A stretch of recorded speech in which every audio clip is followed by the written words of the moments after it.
সবাইকে শুভ সন্ধ্যা। আপনারা সবাই কেমন আছেন? আশা করি ভালো আছেন। আসলে এই কিশোর গ্যাং মুভিটা আসলে আমাদের জন্য অনেক বড় একটা চ্যালেঞ্জিং মুভি। আমরা যে সকল নতুন নিউ আর্টিস্ট আসছি, আমরা আসলে চেষ্টা করেছি আমাদের সবটুকু ভালো এই মুভিতে দেওয়ার জন্য। জানি না কতটুকু আমরা দিতে পেরেছি, তবে আপনাদের সবার ভালোবাসা ও দোয়া যদি আমাদের সাথে থাকে, তাহলে ইনশাআল্লাহ আমরা আরো যে সকল নেক্সট মুভি করব সেগুলোতে আপনাদের সাপোর্টে, আপনাদের ভালোবাসায় আরো ভালো কিছু করতে পারবো।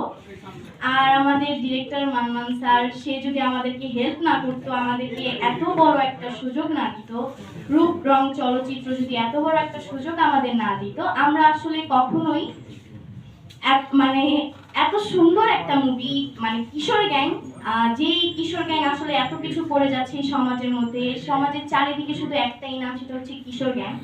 তো থ্যাংক ইউ সো মাচ রূপ রং চলচ্চিত্র এবং মান্নান স্যারকে আমাদের এত বড় একটা সুযোগ দেওয়ার জন্য।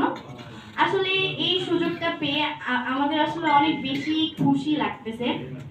আর কিশোরের অপরাধ আসলে আমরা দমন করার জন্যই এই সিনেমাটা আমরা বানিয়েছি।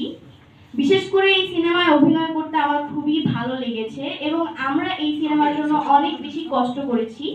এক কথায় বলতে গেলে আমরা প্রায় দীর্ঘদিন রিহার্সেল করার পর আমরা ফিল্ডে গিয়ে শুটিং করেছি। নার্ভাস কাটানোর জন্যই আমাদের ডিরেক্টর স্যার আমাদের দীর্ঘদিন ধরে রিহার্সেল করিয়ে তারপর আমাদের ফিল্ডে নিয়ে শুটিং করিয়েছে। তো শুটিং এর সময় অনেক ক্ষেত্রে হয় কি, আমরা অনেক সিন আসলে দিতে পারি না, ভয় লাগে, এরকম কিছু আর কি। তো মান্নান স্যার এক কথায় একবারই বলছে যে ভয় পাওয়ার কিছু নাই, তোমরা তোমাদের মন থেকে যতটুকু ভালো পারো তোমরা সেটা দাও।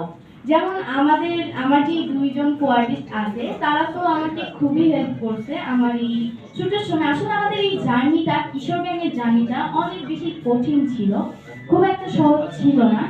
আর কিশোর গ্যাংয়ের টিমে যারা যারা আছে এ টু জেড সবাই আমাকে অনেক অনেক অনেক বেশি হেল্প করছে। তাই thank you so much Kishore gang টিমকে আমাকে এত বেশি হেল্প করার জন্য। আর আমি যদি আজকে কোনো কথা ভুল বলে থাকি, আমাকে ক্ষমার দৃষ্টিতে দেখবেন আপনারা, কারণ আমাদের আসলে ওই রকম ভাবে কোনো এক্সপিরিয়েন্স নাই। আমরা আসলে এরকম ভাবে আগে কখনো আপনাদের প্রশ্নের সম্মুখীন হই নাই। ইনশাআল্লাহ সামনে যখন আবার আপনাদের সামনে আমরা আসব, তখন আশা করছি আমরা আপনাদের সকল প্রশ্নের উত্তর দিতে পারবো।